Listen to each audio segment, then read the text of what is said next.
The real question is this: are comic books good or are they not good?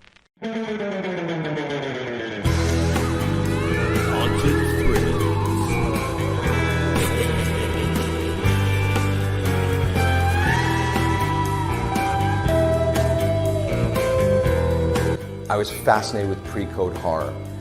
One of the first major collections I bought was the Spokane collection, which had an incredible array of pre-code horror comic books. Of course, doing the horror stories was a lot of fun. You could imagine how much fun it was to put these stories together, and you could do them any way you wanted. I had no guidelines at all or restrictions. They would say to me, Ray, we're doing eerie comics. Here are the stories that are going in there. I'd look through them and I'd take things that I thought would illustrate them. Stan looked at the letter and he says, I said, Mr. Lee, would you like to look at some of my work? He says, no, Jack says you're a good artist. He says, here, I want this back in a week.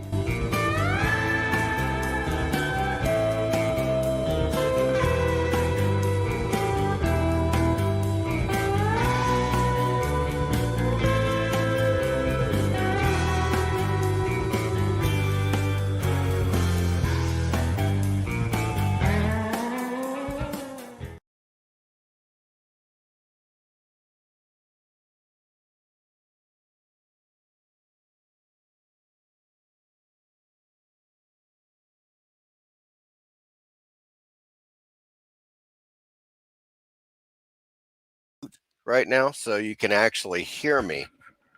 Good God. Yes, it is the Horror Mike Sunday Nooner. Howdy, folks. I see some friendly or fiendly faces in the chat here. Egg Gnome. Hello, good sir. How are you doing? He was the first in. Daniel Sweet. Hello. How are you doing? Michael Taylor. Hello, Mike. Hello, Michael. Gratu Orloff. Yes. Hello, my good man. Well, we're here today to talk about perhaps some of the most controversial covers of all time. Yes, indeed. We're looking at pre-code horror and crime comics, and I'm going to be serving up a selection that I think it's going to convince you that the pre-code era got pretty extreme. They definitely were pushing the envelope, and obviously they pushed it a bit too much because the Comics Code Authority kicked in circa 1955 and ended the whole damn thing. So that's what we got there. And without further ado, what I want to do here is bring out a couple of books. Now, these are books that I highly recommend, and I'm going to bring these up later. But if you're not familiar with the horror, this is comic books the government didn't want you to read. This is an indispensable reference book to pre-code horror and crime comic books. Okay, it's huge, folks, and I have a link in the description if you're interested in getting this fine tome. You will not be disappointed. This is a fantastic reference guide with tons of pictures. You will see a lot of stuff that I'm going to show you today. There's a ton of crime stuff in here, a ton of horror. So, oh yeah, and there's, they even have Cycle of Horror, friends, which is one of the segments of my film, Witch Tales, currently on sale on Blu-ray on eBay. So you can check that out. But Cycle of Horror is definitely a rather extreme pre-code comic. So in any case, that is the horror, highly recommended. And of course, Four Color Fear. Four Color Fear right there, folks. Fantastic book. Once again, it's pretty heavy duty volume. And this one is great because they literally reprint a ton of stories. Then they have a fantastic gallery of covers I mean, it is just, it's great. It's good. The reproductions are excellent. And the story reproductions are fantastic. Check it out. Like, for instance, is great Basil Wolverton here. Nightmare World. As you can see, I'm going to bring it in. See, it's pretty damn snappy, you know. Great book. I highly recommend Four Color Fear. Once again, link in the description if you're interested in checking it out. And this is just those two books are my personal favorites on the pre-code era. There are, of course, there are some other books that are great as well. I do have a copy of the 10-Cent Plague. The 10-Cent Plague is a great book. It's, they basically get into the hearings, the pre-code, or I'm sorry, the Comics Code Authority, all that stuff, Frederick Wortham, the whole 9 yards. But and there are some pictures, illustrations, and so forth in it. But by far, I think Four Color Fear and the horror. Yes, fantastic. So I recommend that you check those out. And let's see, Michael Taylor says, Mike, do you consider Nosferatu the original Dracula? Because some people do. There's actually an earlier Dracula than that, I believe. Now, that may be, I want to say it's vampire. And I'd have to look it up as far as the date goes, but that might be earlier than Nosferatu. But Nosferatu is certainly based upon Stoker's novel, to a large degree. So, it's film wise, I would say, yeah, well, it obviously came before, Universal's Dracula. And there are certain aspects about it that are definitely better, than Universal's Dracula. Although I do like the Universal Dracula. It's not one of my favorite Universal monster films, but it's still great sets and stuff. And of course, the Mexican version, the highly recommended. They had their own sets, of course, another actor playing Dracula and so forth. And it's quite good. I mean, they did, once again, they did different things, different takes on the visuals. So I highly recommend the Mexican or Spanish language version of Dracula, which was made concurrently with the original Dracula in 1931, I believe. But so in any case, I know you guys came here for one reason, and that's to see some really extreme pre-code comic book covers. So we're going to do that. We are going to take a look here. I've got just, a ton really lined up. Let's see what we got. Here we go. So I'm going to share this now. And so we're going to start off with Underworld Crime. And this is 1953 from Fawcett. It's Underworld Crime number 7. There's a question as to whether the cover is by Ed Ash or not, but it is a fantastic cover. I'm going to go ahead and do a solo on it so you guys can really get a good look at it. But as you can see, it's like, these thugs have, for one reason or another, they have tied up the guy in the background. They've tied up this girl. The guy's got a red hot electric poker. And so he's threatening the girl, you can see. And of course, it's highly suggestive. If you look at that, I mean, it's just like, okay, they're not really leaving much to the imagination there. So that's the first one. Now, years later, Eerie Publications did their own. And this is Crime Does Not Pay, 1970, Eerie Publications. Same kind of idea. I'm sure they got it from, the Fawcett comic book. But if you look at this one, it's just like absolutely dead on, you know exactly what's going on here with the poker. it's they're not leaving much to the imagination, but this was 1970, so of course they were going to obviously push the limit there a bit more. And so now we're going to go to Lawbreakers. Oops, I almost screwed that up. Okay, we're going to go to Lawbreakers suspense stories. Now, you guys may be familiar with this cover. It is the really, definitely controversial Lou Morales art, cover art. And let me read. If you can't read that, I'm going to read it to you. So it's this guy, this whatever, man, kind of subhumanish kind of dude. And this woman is there, she got a handful of tongues, bloody tongues, right? And he's holding a knife. And then he says, I know you're a mute, Miss Kimberly, but even if you could even if you could yell, the people downstairs couldn't call the police.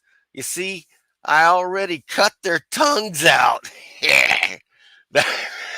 so that's basically what's going on there. That is just absolutely it's sick. It's just an amazing cover. And this one is highly sought after, folks. Matter of fact, I know that, Nicolas Cage is a pre-code horror nut. He loves he loves the crime, the horror comics. He had this in his collection. I know that he ended up selling it. That's what I heard. But this is just one of those that you gotta get. It's totally, yes. Michael Taylor says, brutal. You got it, man. It is completely brutal.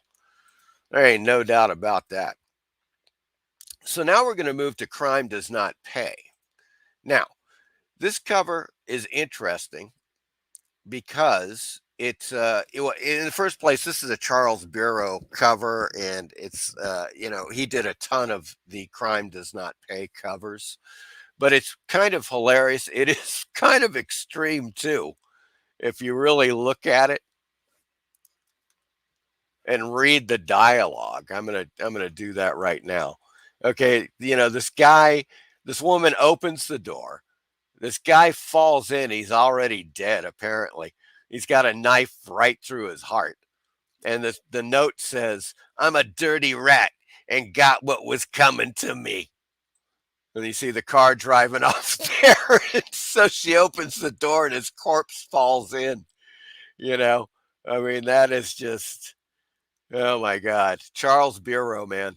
There he is in all of his glory. Great, really great cover. I love this cover a lot.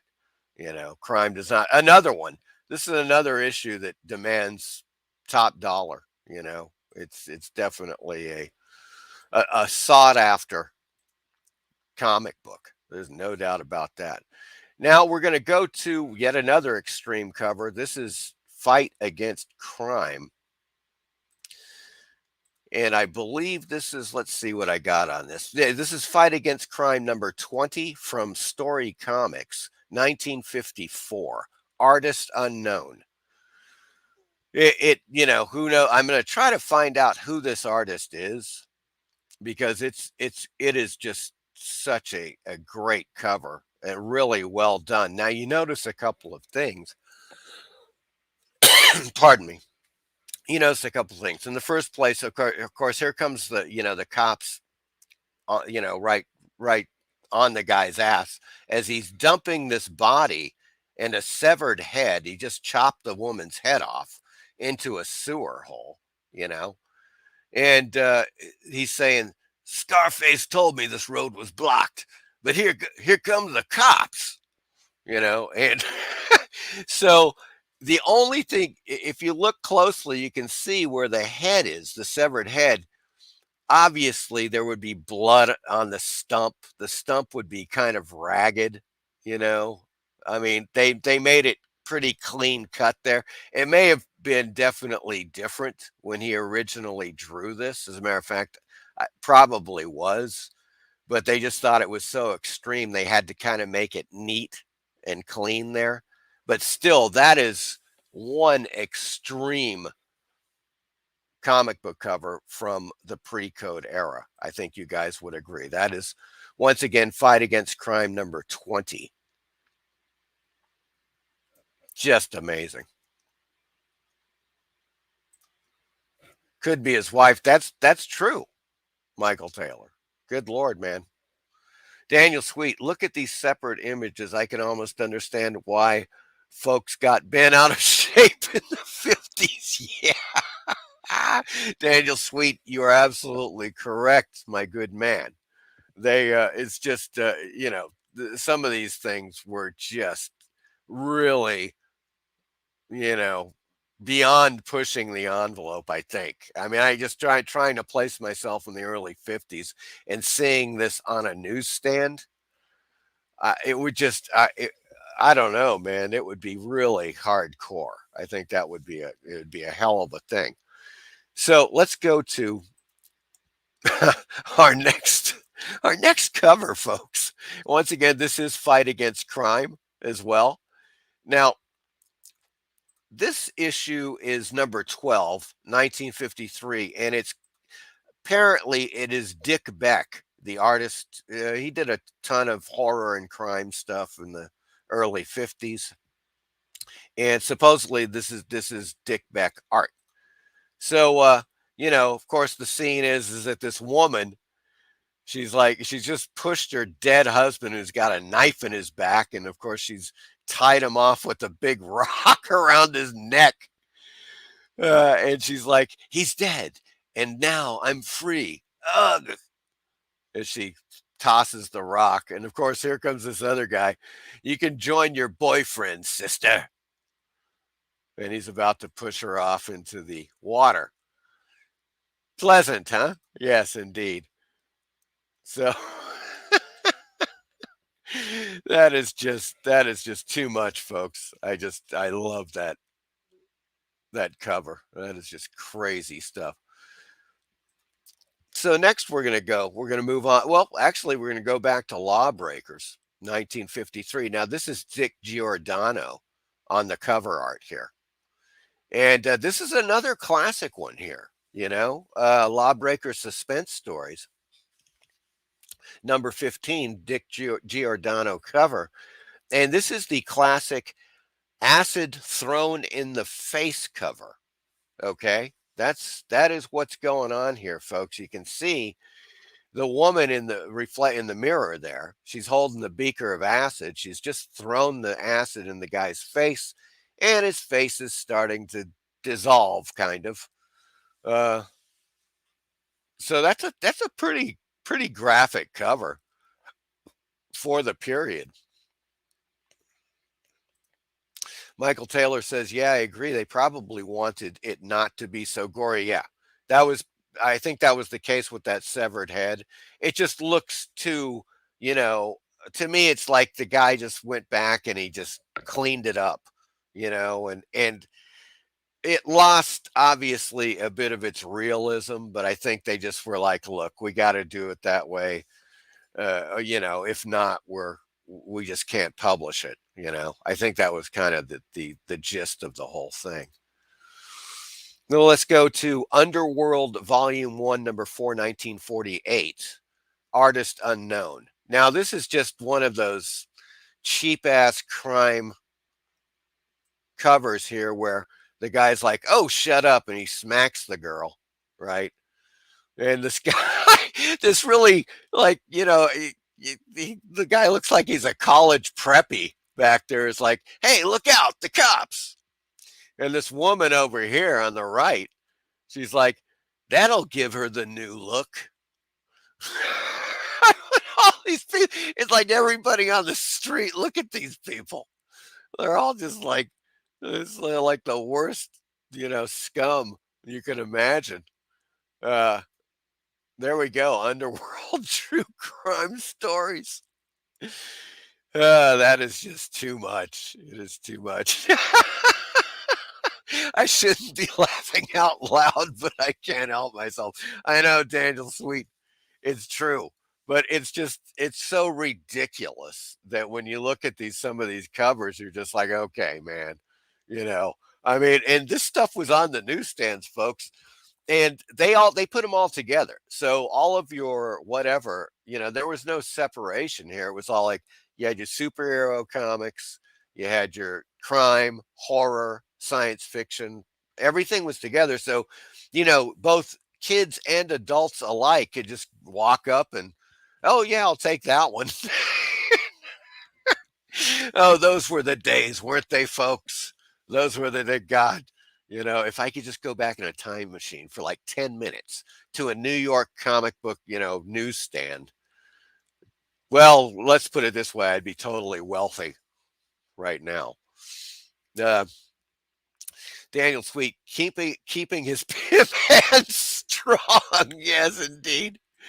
Michael Taylor says, yeah, but it was before the comics codes. They didn't have to clean it up, correct?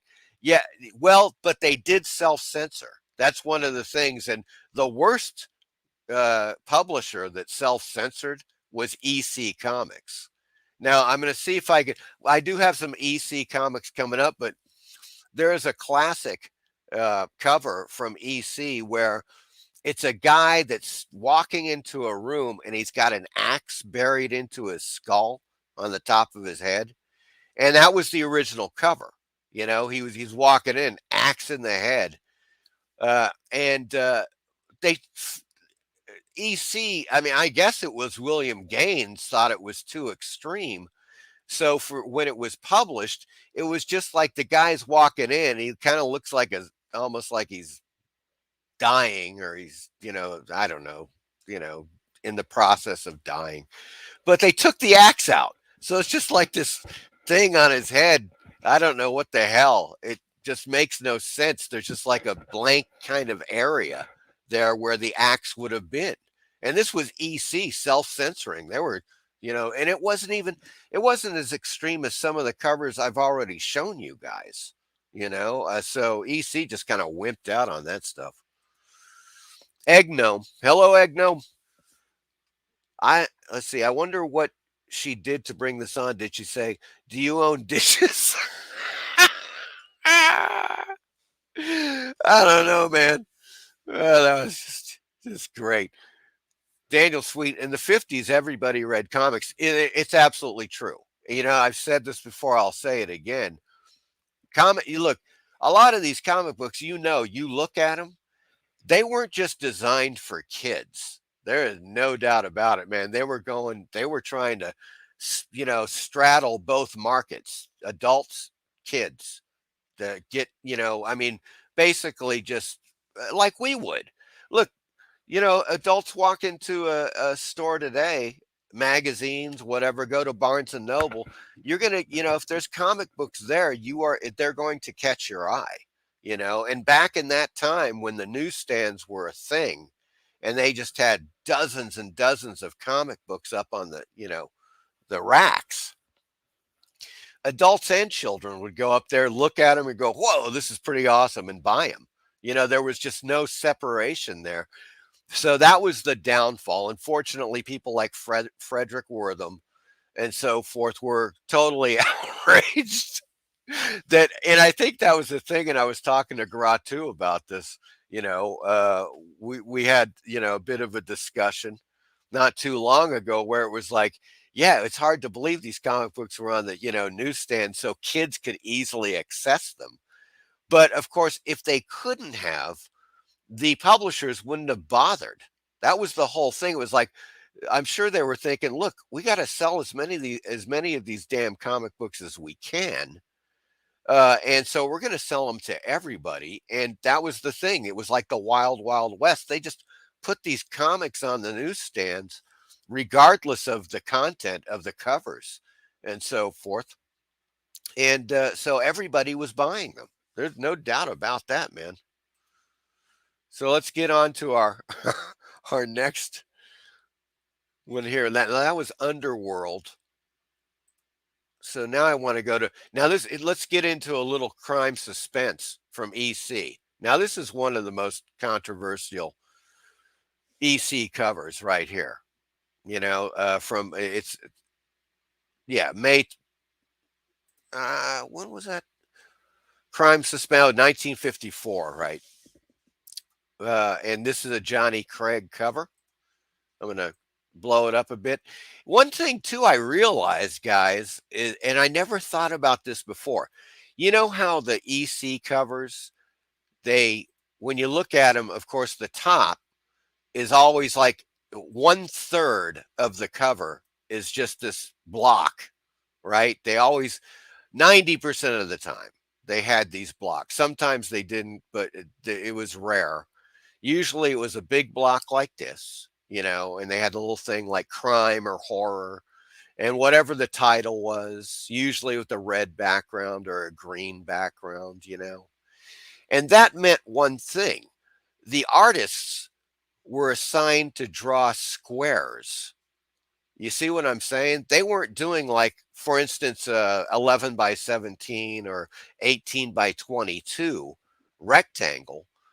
They were drawing to draw, they were doing basically a square. They were doing the bottom 2/3.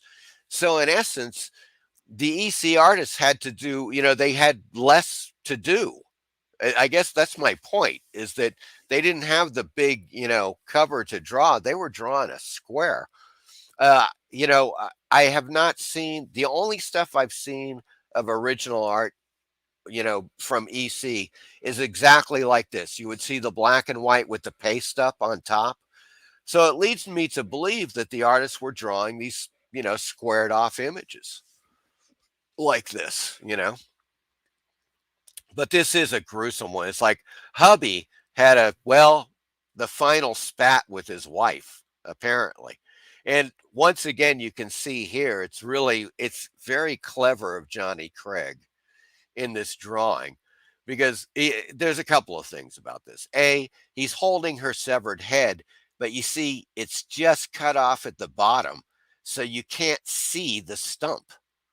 And thus he avoids, the whatever, the blood and gore dripping out of the stump. Not only that, for some reason, I don't know, maybe somebody can answer this in the chat. And it's just bizarre. Some of the other publishers did this too. The blood is black. Now, were they thinking that it was just too extreme to have red blood on the cover? I mean, it's already an extreme cover. This guy's holding his wife's severed head. I mean, what the hell? It just seems to me like they would have gone all the way and just had blood dripping off the axe. But I mean, it's black blood. Let's see if I can see if anybody's come in with something. Daniel Sweet says, during his interrogation, yes, the hearings, they asked Gaines if that Craig cover was too extreme. He replied, not for a lady with her head cut off. Yeah. There you go. Maybe one of you guys can answer that question, though. Why did they use black instead of blood red for the blood? That's just weird, isn't it? Michael Taylor says, there's a great picture in a book of kids on the floor of either a drugstore or a bookstore reading comics. Yeah, there's a ton of them, man. You can actually find, they've got, I mean, I use some actually in my documentary, Haunted Thrills, which some of you may have seen. That was the intro to this show, and it's currently playing on my channel. You can watch Haunted Thrills for free. It's my documentary. It is currently in the film festival circuit, and so far it's been an official selection in 20 film festivals. It has won 6 awards for Best Short Documentary. And if you want to find out some more about pre-code horror comics, check out my documentary, Haunted Thrills. You will be haunted thrilled by it. In any case, let's see what. Yeah, Michael Taylor. Yeah, that's considered the greatest pre-code comic horror. Oh, cover, maybe. Yeah, Not by me. Definitely not. I think there's a ton more that are much better than that. Actually, I think some of the first ones I showed were better. The Underworld Crime, this one, I think is way, way better. I mean, it's just the execution, the art itself, the extreme nature of it. I mean, there's nothing left to the imagination, folks. You know where he's going to put that red hot poker. That's just. Daniel Sweet says because the axe head was red already.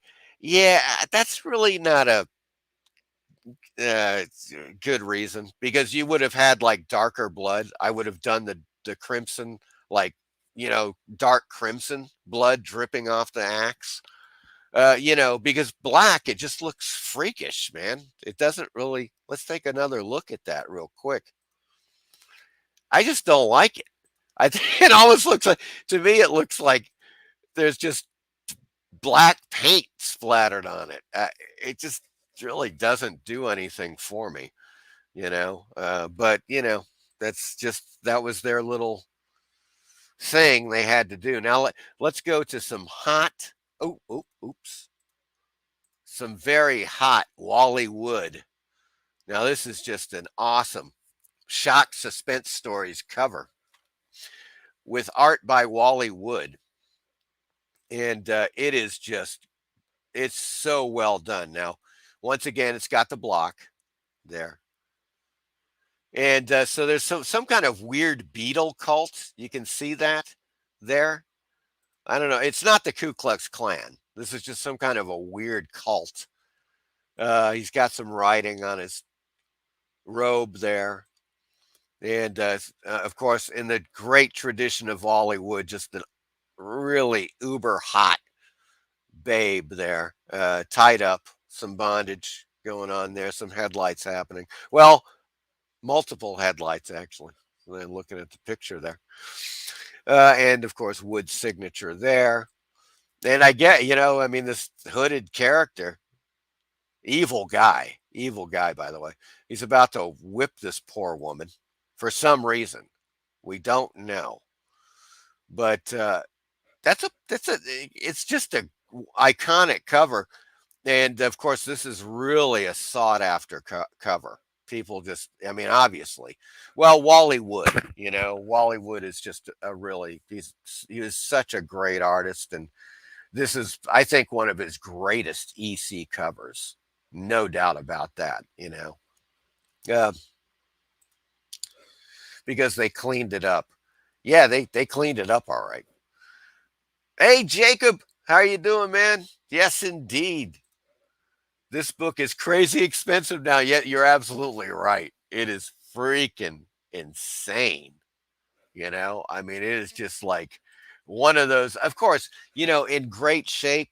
All of these books that I'm showing you they demand a lot of money. There's no doubt about that, That's also a book that's considered, yeah, this is definitely considered a great cover. There's no doubt about it, man. It is just fantastic. Wally Wood, top form for Wally Wood. Now, we're going to do another EC here. And this is a George Evans cover from 1954. This is Crime Suspense Stories number 23. Now, there's a couple of things to notice here. One is that this is one of those rare covers that is not blocked. So you can see it's just the illustration goes all the way through behind the actual title, Secondly, if you look at it first, you're like going, okay, what's the guy doing there? Well, what he's really doing, he's got a crowbar he's got wrapped up in a towel. And one of two things, he's crushing this woman's windpipes or he's breaking her freaking neck. It's not like he's just strangling her. He's actually trying to break her neck or crush her windpipe. That's what's going on there, folks. That is pretty freaking extreme, in my opinion. There we go. Let's see. Egg Gnome. Imagine what they what they have to charge for comics of this quality these days. Yeah, indeed. Eric Breen, hello. My good man, thank you for dropping by. Working today, but wanted to stop by for a minute. Thank you, sir. I appreciate you coming by. Jacob says, I think the crime books are more responsible for the code than the horror books. Yes, these crime covers are absolutely nuts. They are.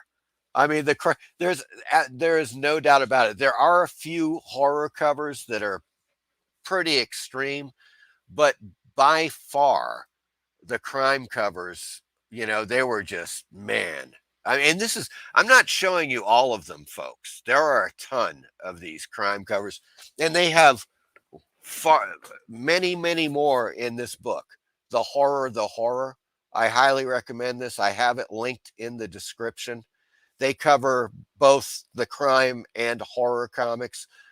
A lot of the extreme, they have a lot of these covers that I'm showing you are in here and more. So I definitely recommend that you check out the Horror. Not only that, but this comes with the confidential file. If you can get this copy, you see, it's a DVD, which has the hearings, the Senate hearings and stuff, to establish William Gaines being interrogated. And of course, the establishment of the Comics Code Authority. So yeah, that is just. Michael Taylor says, how about the eyes that are melting the guy? I think that's arguably the most brutal cover. I don't know. I mean, the one that I showed, you mean where he's the acid thrown in the face cover? That's definitely, that one is absolutely pretty damned extreme. And here we go. Now we're going to go to, this is just absolute classic. Now this is a horror cover. This is a horror magazine, Mr. Mystery, number 12. And I want to say this is 1951. Yeah, it is 1951. The classic Red Hot Poker in the Eye cover. Okay. This is Bernard Bailey. He did a ton of Mr. Mystery covers. He did a ton of weird mystery covers. This is Stanley Morris Publishers on this. And this one is just iconic. This is another one that, yeah, in any condition, it's going to cost you an arm and a leg. It is fantastic. I love this cover. Bernard Bailey did some of the greatest pre-code covers, I mean, his work for Weird Mysteries, God, those covers are just fantastic. And of course, Mr. Mystery and others too. That it wasn't limited to Stanley Morris. He got around. Man, that dude got around because he was so great. By this time, he was just top of his game. This is Bernard Bailey, the guy that created the Spectre. He co-created the Spectre with Jerry Siegel in 1940.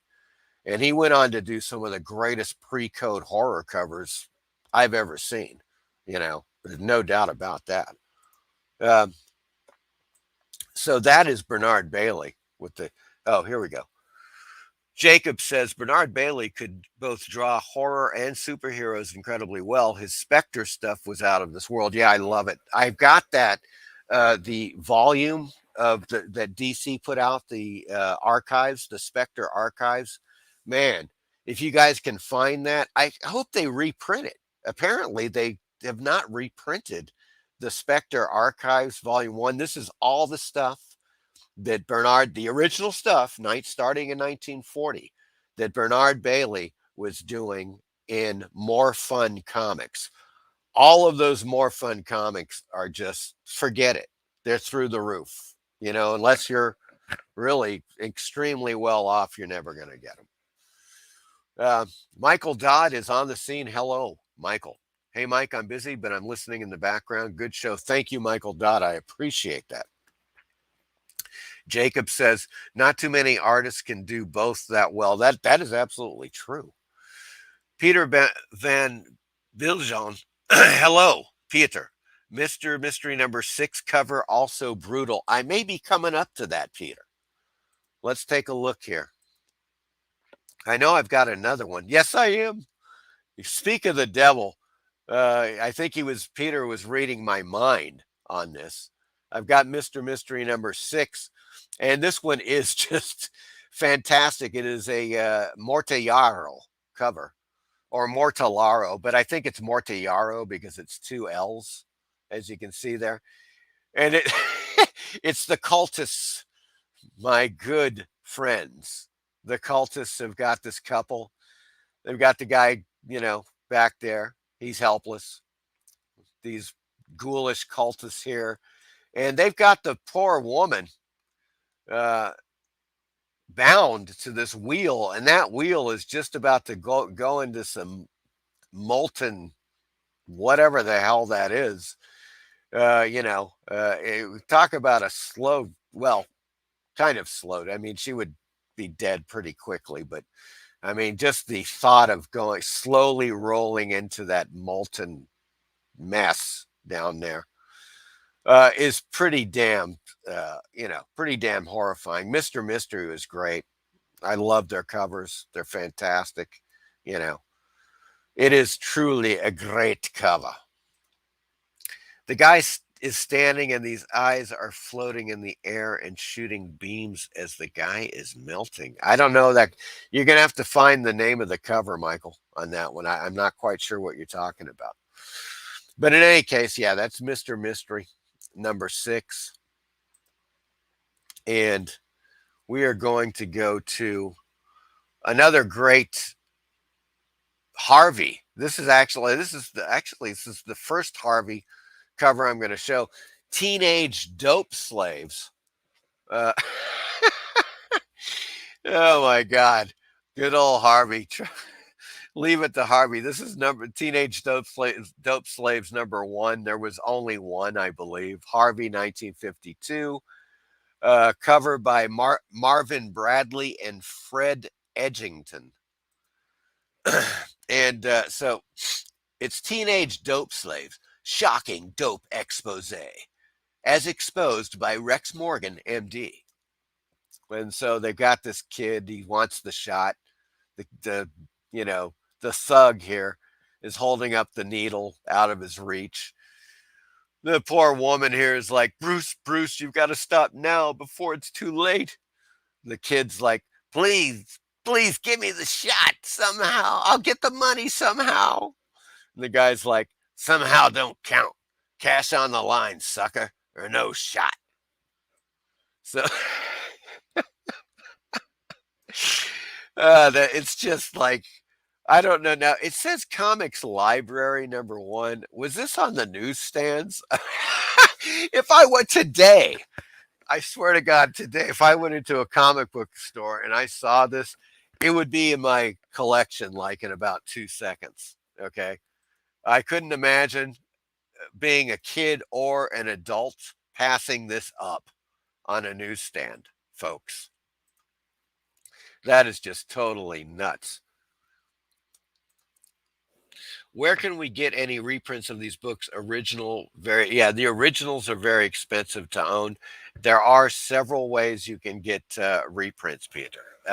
2 of the greatest companies that I know of are PS Art Books. Look them up. You will find them. PS Art Books is fantastic. Their quality is great. You can get this. They literally publish the entire comics in a volume. For instance, Mr. Mystery, the Weird Mysteries, Stanley Morris stuff, all just pretty much everything. The LB Cole Star Publications. They've reprinted tons of volumes, and you can get them relatively expensively. They have them in soft cover and hardcover.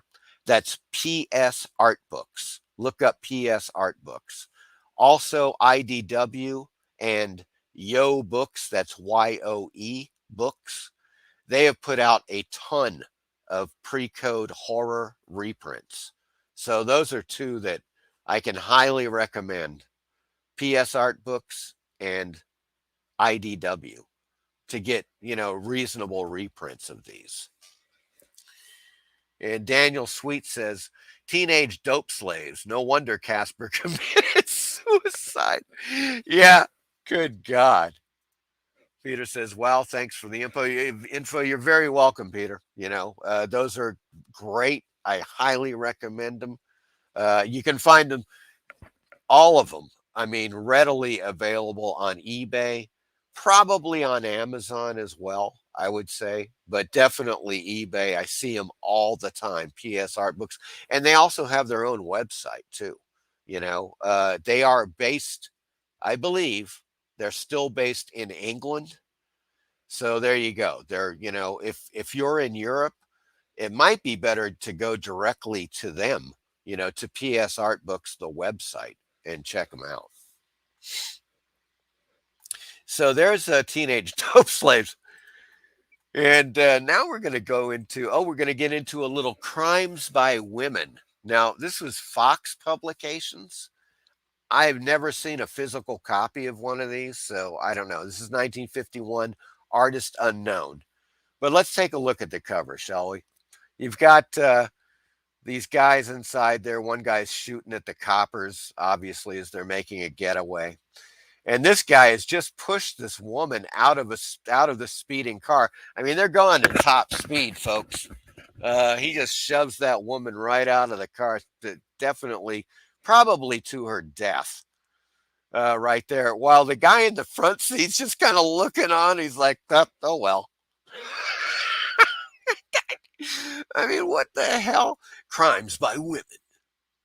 True crime cases. I mean, that is too much. Jacob says, good picks, Horror Mike. I haven't seen either of the last two books. Yeah, I'm going to show you some more obscure but kind of shocking ones here in a moment. So we've got Crimes by Women. I've got another one of these somewhere. Here we go. This is number 6 from 1949. Once again, artist unknown. Okay, this is 1949, folks. Okay, as Elon Musk said, let that sink in. Okay, and so what's going on here? Of course, it's a cat fight. This guy, he's like a pimp, apparently, and the one girl's like, "He's mine, I tell you, keep away from him." And the other woman's like, she says, why you cheap, I think she says, why you cheap frill.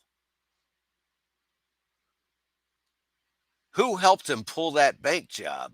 From now on, I'm the favorite around here. And the guy's back there going, now, girls. I mean, what the, she's got her shoe off ready to just puncture this woman's eye. Total cat fight. I mean, ripping her dress off, exposing, those incredible bullet bras they used to have back in the day in the 40s and 50s. It's a pretty spicy freaking cover, man. Once again, just put yourself back in the late 40s. You're walking by the newsstand and you see this. I'd pick it up. I'd totally buy it. Whatever age, if I was 12 or if I was 30 or 40 or 50, I had just snagged that sucker in a sec. I would have been broke back then. I'm telling you, because, man, I don't know about you guys, but these covers are like so much more exciting and like they're more like, what the hell than anything I see today. I mean, seriously, there are a lot of good artists today. They're doing really great covers. And you look at most of the times, you guys, I think, might agree, like with Marvel and DC, typically they get a great cover artist and you're like, wow, look at that cover. It looks really great. And the inside is just total BS. It's just they get some crap artist and it's mediocre. Now, that happened with these too, with these pre-code comic books, but not all the time. There were a lot of really good artists that did the interiors to these comics too. and many times, of course, the actual cover artist would do at least a story or two on the inside. But once again, it's like you look at covers today, and maybe I'm just desensitized. I don't know about you guys, but I look at them and they try to be like gory or sexy and stuff. And sure, you can look at them and go, yeah, that's pretty sexy. That's pretty gory, whatever, But back in the day, I could only imagine, like, just think about it. This is the late 40s, my good friends, and into the early 50s. Man, this stuff it's extreme. It fits the bill of extreme, man. Michael Taylor says, Mike, the book is Terror Tales in the Night. What? Oh, it's astonishing. Are you saying it's astonishing number 30 from February? I think maybe. Or is it Terror Tales in the Night? Pieter says, those guys didn't have any digital graphics to help them in those days. This artwork is amazing. Yeah, this is all, get the paper out, lay it out, and do it in 4 colors, no computerization here. It's just, it's the real deal. I like it so much better. If I will be putting out a comic book next year, friends. And when I do, I want to do 4-color separations. I would rather try, at least stay away from, well, I don't know. We'll see how it goes. The coloring may have to be computerized, but I'll be doing everything else by hand, Jacob, incredible talent. Yes. Yeah, these guys are freaking great. Daniel Sweet says modern comics are extreme, but the art isn't very realistic. Yeah, it really, it just kind of depends. You see a lot of course, you guys have seen the like newer Vampirella covers. They have a ton of those, and they just always try to kind of push the envelope with those and so forth. And it doesn't mean much today because frankly, if you look at some of these guys, they're doing, it's gory and whatever. They even do nude covers. You can get nude variants. I'm sure some of you guys have seen that, like you got one cover, the girl's in a swimming suit or whatever. Then they offer like the totally nude variant, whatever. And I'm like, okay, I guess, the great thing about these is that we're talking late 40s, early 50s. And the social mores and everything were just totally different back then. This was definitely once, obviously conservatives back then, and that it meant a kind of a different thing. It was more of a, that was a kind of a homogenous thing, conservatism. But if you look at people like Wortham, Frederick Wortham, and I don't know, the people that pitched a fit about these covers, to a degree, they had a point. There's no doubt about that because they were on the newsstands and kids could just access them. But it wasn't like Playboy and Penthouse where it was nudity, right, on the cover. And then, of course, you couldn't access those. And then at some point, they made them put those in bags with like black on the covers so you couldn't see any nudity.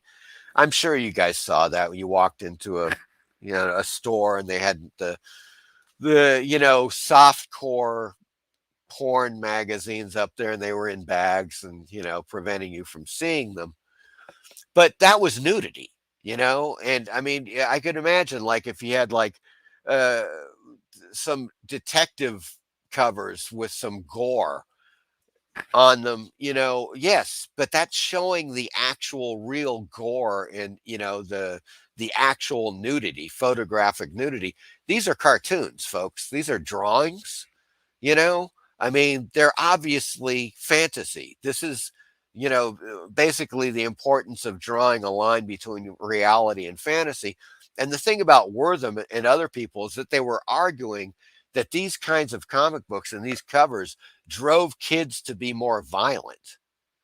Well, There was never any proof of that at all. They tried to like tie in some stories of the day of kids that did something bad, maybe some kids killed their parents or whatever, to these comic books. Nothing was ever solidly tied to kids reading these comic books and going insane. It never happened. It was just total BS. They just did not want to see these covers on the magazine racks. Michael Taylor said, oh, wait a second. Did I skip one? Those crime books were right next to Disney. Yes. Oh, my God. Oh, yes, indeed. Michael Taylor. Yes. Peter says, favorite covers is Vault of Horror and Adventure into the Unknown #1. Yes. Yeah. Adventure into the Unknown. Don Heck also did great. Yeah, he did a ton of great covers for what was the name of that? It was the particular Weird Horror or Weird Horrors. Don Heck did a ton of those covers for that. Daniel Sweet, yep, there were comics published in every genre then. Good times, yes, indeed. It was. They were very good times. Let's move on here. Crimes by Women. Now, that was Crimes by Women number 16, I believe. Okay, here we go. Crime Does Not Pay. Now, this is, once again, I'm just showing you this as an example. Okay, this is April of 1970, and Crime Does Not Pay. This is Eerie Publications. Now, you could do anything in a magazine. That's why Warren and Eerie Publications started up in the mid 1960s. And of course, with Eerie Publications, they were reprinting the old pre-code comic books, right? But they would put these ultra gory covers. And look at this. It's like, guys getting shot up. There's blood splattered, it's apparently blood coming out of the guy's head, I mean, and that's nothing, folks. I'm going to get to my next Crime Does Not Pay. Now, this is December of 1969. Now, you would never see this in a pre-code. This is something that happened in the 60s, right? In magazine format. Because you'd never see the top of a guy's head exploding, blood flying everywhere, his eye flying out of his socket. I mean, this is definitely taking it to the next level. And they could, because it was in magazine format. But once again, this is a painting, right? It's not a photo of somebody killing somebody or the aftermath of a dead person, the gory aftermath, which they would do, by the way. They would show those gory, like crime, boss or mafia hit photos and stuff. Michael Taylor says, Mike, there's another show on Graphic Man's channel. Yes, I was going to bring that up, Michael Taylor. Indeed, there is. Peter Von Bilden says, I think the book, what you think is from Horrific. Thank you, Peter. Yes, it's Horrific. That was the one with a ton of Don Heck covers. You guys have, I mean, if you like Don, of course, Don Heck went on to do a lot of Marvel covers, so if you like Don Heck, you may want to check out Horrific. He does some really great covers for that. Now, we are going to go, I'm going to close this out, and we're going to go to, I just want to show you this because it's so weird. Okay, first we're going to go to Eerie number 5, 1952. Let's see, this is Avon Publishing. The artist is Sid Check. Now, the reason why I want to show you this, it's kind of hilarious. Now, Sid Check is credited as the artist. So, this is a classic Headlights cover, right? Get the woman in the foreground, tight shirt, the whole deal. Big bazongas right there. This is a classic Headlights cover. Now, other than that, I mean, I think probably if people watch, or back in the day, if they walked by a newsstand, they saw this, yeah, I'm sure a lot of men would be like, whoa, whoa, whoa, whoa. They do the whole wolf thing. And they'd probably pick up this issue for that cover because it is pretty damned enticing. I mean, that, the woman it's very, very effective, folks. And this is going to get really funny. Michael Taylor, Mike, you're quite the artist. Captain Strangeliffe was showing the covers that you did for him yesterday. Yes, indeed. I saw that video. It is fantastic that he showed those. And thank you, Michael Taylor. I appreciate the compliment. And indeed, hopefully I'm going to get to what's happening tomorrow night, but hopefully the captain's going to be on the Spooktacular show tomorrow night. So I'm going to get to that real soon here. But in any case, so study this image, for a second. And now keep in mind, that's Eerie number 5. Now we're going to go, and that's Sid Check, credited as the artist, right? That is Sid Check. Now let's go to Eerie number 9, 1952. Yeah. And as you can see, it's basically the same woman in the foreground, her arms up, same basic position, right? Except that this cover is accredited to Jay Disbrow.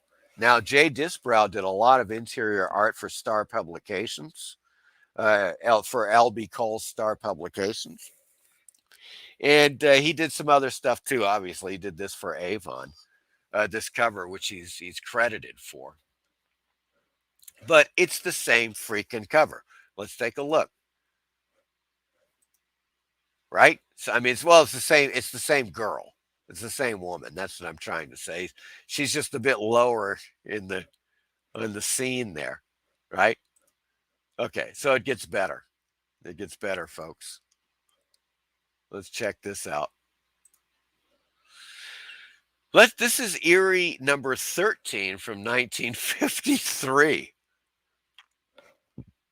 You see any similarities?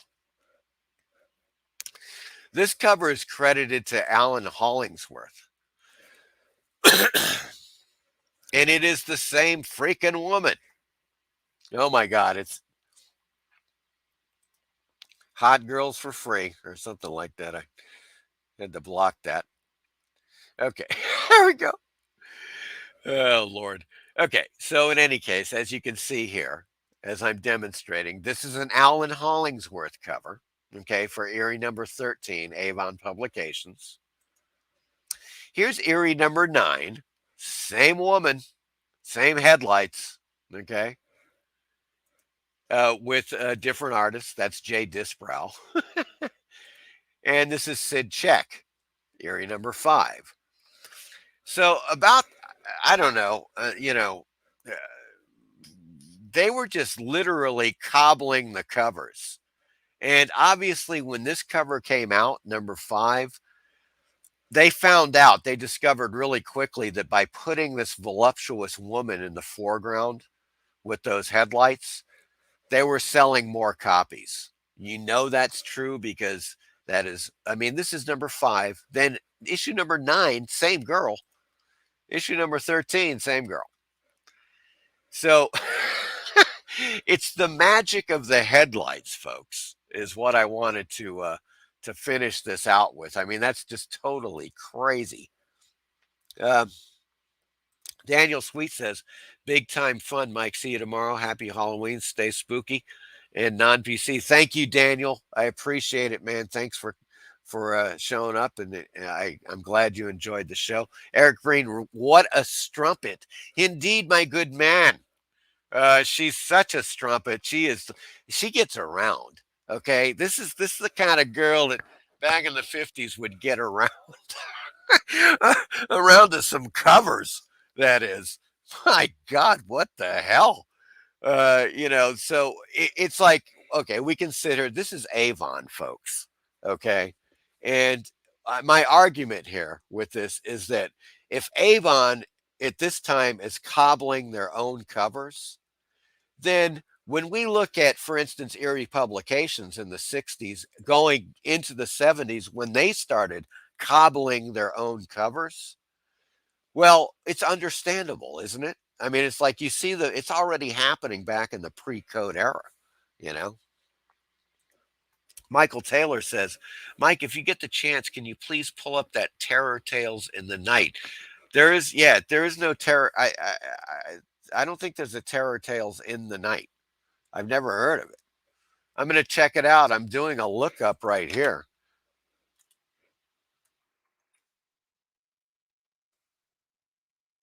On the comics database.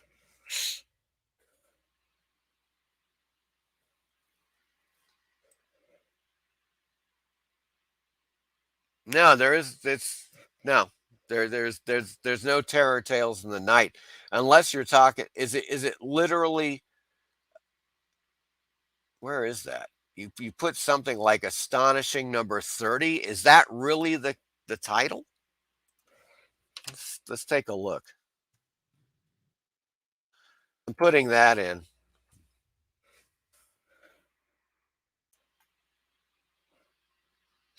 Oh, yes, yes, of course. Okay, I got you.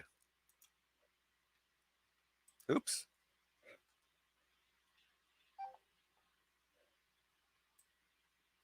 Ah, crap.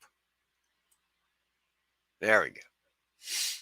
Well, it's not the greatest, but I've got it right here. It's that one, right? Where the guy's, yeah, he's getting melted. That is Astonishing Number 30. Yeah. That's just like kind of a byline, Terror Tales in the Night. It's actually, the comic book name is Astonishing from Atlas Publications. And not quite sure it's who the artist is, but that is pretty hilarious. It is quite amusing. Michael Taylor says, "Yeah, I'm looking forward to that stream tomorrow. It's going to be great, guys." Okay, so let me just get that. Okay, here we go. Yeah. Jacob says, "Have you showed the Lawbreakers Crime and Suspense, the one with the thumbnail on the thumbnail with the tongue?" Oh, yeah, you're talking about the tongues cut out. Yes, I did. Yes, indeed. Uh, I think this is what you're talking about. I may be wrong, but this is the greatest one. Is that the one you're talking about, Jacob? Because that is definitely as far as I'm concerned, that's the greatest Lawbreakers suspense stories cover. The Lou Morales cover. If you guys missed this, I mean, it's sick. This is like this woman who is mute, right? She's there. She's barely clothed, clinging on to her robe there. And this guy who's like this subhuman freak is holding a bunch of severed bloody tongues. Okay, and there's some dripping on the floor there. And he's got his knife. And he's saying, "I know you are a mute, Miss Kimberly, but even but even if you could yell, the people downstairs couldn't call the police. You see, I already cut all their tongues out." I mean, that is Lou Morales, folks. That is just the sickest. Let's see what Michael Taylor. I think I mentioned this to you before. I want you to thank you again for doing your best to make sure you get all the comments. Yeah, yeah, absolutely, man. There's some great comments. You guys are giving me some great info here as well. Jacob says my favorite cover. It's one of my favorites too. It is definitely in my top 5 crime covers. I've got to separate the two because there's so many great ones. I got to separate the crime and the horror. but it's in my top 5 crime covers. There's no doubt about that. Yep, it is fantastic.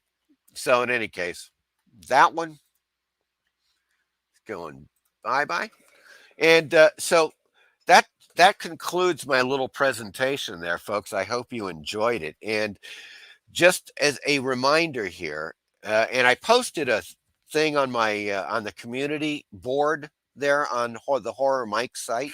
Check it out. But at 4 p.m., Graphic Man is doing a show on his channel, the Graphic Man channel, 4 p.m. Eastern Standard Time, with Michael Dodd and Meyer Greenblatt. And it's going to be like a toys special.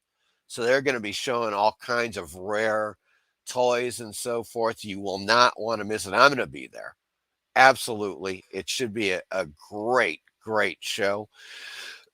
And tomorrow night, my friends, my fiends, I'm going to do a Halloween spooktacular show starting at 8 p.m. Eastern Standard Time and going until I don't know when. But it's going to be a hell of a show. I've found more stuff. As a matter of fact, we may be able to. As a matter, we could. I'm going to get a vote at the time, but I found Ghost Watch and the WNUF Halloween special. Both of those are just classic mockumentaries where they try to convince you that what's happening is real. And the Ghost Watch was a 1992 BBC show that was aired once, and they never showed it again because of the public outcry. And apparently it was linked to a couple of suicides. I mean, it was like it freaked the hell out of people. And so what I'm going to do is show you a bit of it tomorrow night. I mean, it is like 90 minutes or something. So maybe that's a bit too long to do. We could do kind of a show like that, but I don't know. I've got other great stuff for you, like great vintage 1970s, 1980s Halloween commercials. You may recall there were like Elvira commercials and stuff, a ton of stuff back in the day, so I've got some of those to show you. And it's going to be a great show. Now, here's the thing. I am going to be definitely in a costume. I'm doing the costume thing tomorrow. And as I said before, if you're in costume and you want to come on the show, you're on. I will bring you on the show, get dressed up. Let's do this thing. Let's have a Halloween hootenanny here. I think it's going to be quite the show. So that is going to be, once again, tomorrow night, 8 p.m., the Horror Mike's Halloween Spooktacular. Okay. And it is going to be a lot of fun. So hopefully I'll see you guys tomorrow night at 8 p.m. And don't forget, here we go. I Love Disney and Comics says, what kind of costume, or is it a surprise? Oh, mine? Yes, it's going to be a total surprise. You guys will never see it coming. As far as you guys, whatever you guys want to wear, but if you want to pop in, you don't have to be on the entire show. You can just come in, say hi, show off your wicked costume, whatever it is. Hopefully Captain Strangelife is going to join us. Now, I know he was talking about that yesterday on his show. So hopefully we'll get him on, and anybody's, welcome. I'm going to put the link in the thing. Then it's called Astonishing. That is correct, Michael Taylor. It's Astonishing from Atlas Comics. And at that time, it was Stan Lee who was running the show. You're very welcome, Michael Taylor. And hopefully we'll see you and everybody tomorrow night for the Halloween Spooktacular. But stay tuned, because at 4:00, well, you'll have to go to Graphic Man channel. But on the Graphic Man channel, he is doing the Toy Spectacular with Michael Dodd and Meyer Greenblatt, and that's on Graphic Man channel. So just look up Graphic Man. I think you'll find it like Graphic Man Comics, or look up Four Color Fossils, and you'll find, it's easy. You can find us, you know, as a matter of fact, let me just, it does get, it's a little bit, oh, there, hold on. There it is. Ah, I found it quite good indeed. It's right there. I'm putting it in the, there we go. There is the link to the Graphic Man channel, 4 o'clock. You don't want to miss it. That's going to be 4 o'clock Eastern Standard Time. And he's going to have Michael Dodd and Meyer Greenblatt on the show. And they're going to be rolling out the toys, folks. Classics. I'm sure they're going to have some rarities that you may remember as a kid. These guys have got just fantastic collections. So that should be a lot of fun, So in any case, guys, thank you very much. Thank you everyone for attending today. And I thought it was a great show. I hope you got a kick out of it. And I will be seeing you actually later today or tomorrow night on my Halloween Spooktacular around 8 o'clock, Halloween night. And you guys have a great rest of the day. I will talk to you later.